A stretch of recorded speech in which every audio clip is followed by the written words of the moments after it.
talk about in our company, and I know that you probably are right on board with this, is we talk about the beauty from the inside out and the outside in. And both are important, and that's what I like about your company, is that you definitely do that. And it seems like you are into education as well. You know, is the makeup good for you? Is the skincare good for you? So that actually leads into a good line of questioning with regards to the makeup.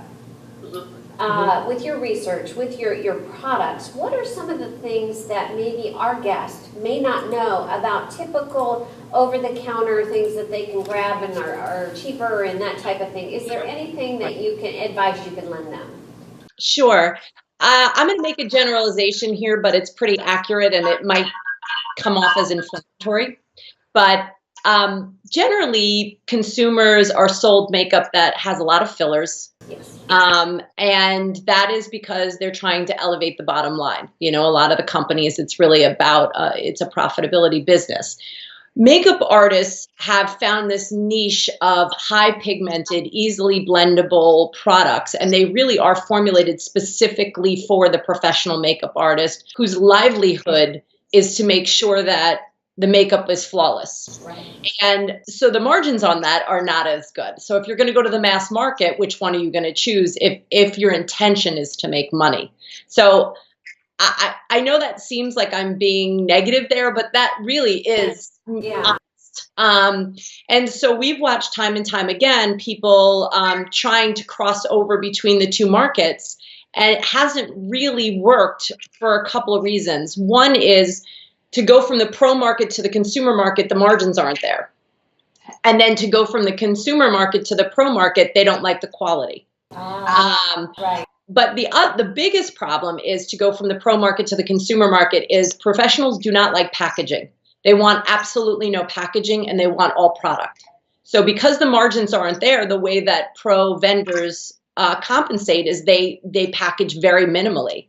And we know in a world filled with marketing and branding that does not fly with the everyday woman. She's going to look at this very minimal pot of makeup, no matter how many people tell her it's amazing. She's going to go, this isn't very good.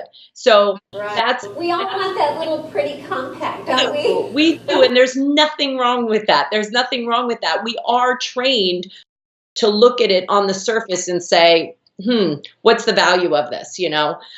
So we had to solve the packaging problem, bringing professional products over to the consumer world.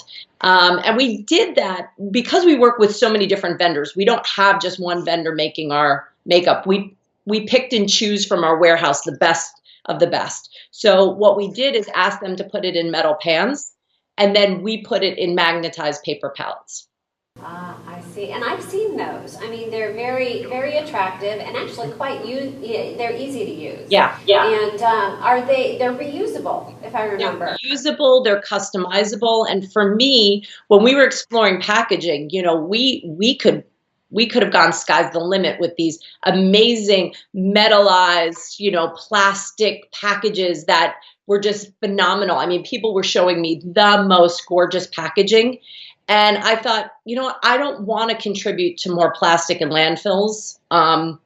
There has to be a more environmental solution. And that's why we chose the paper palette route. Along those lines, with the eco-friendly, another thing that's popping to mind, because I have used your product, and I will tell you what, they last. Meaning I don't have to put a tremendous amount on, first of all. And then second of all, it lasts me a long time, sometimes 2-3 times longer than an over-the-counter version that I've used. And that is eco-friendly because, again, you're not using all of that packaging and products that are going in the landfill. Absolutely. You're 100% correct. And the thing is that when you have all the fillers, you've really got to go for it. And you're constantly trying to scoop the product up. Like this, you just touch it and it's there, you know, so it makes it easier for the consumer, which is why the pros use them.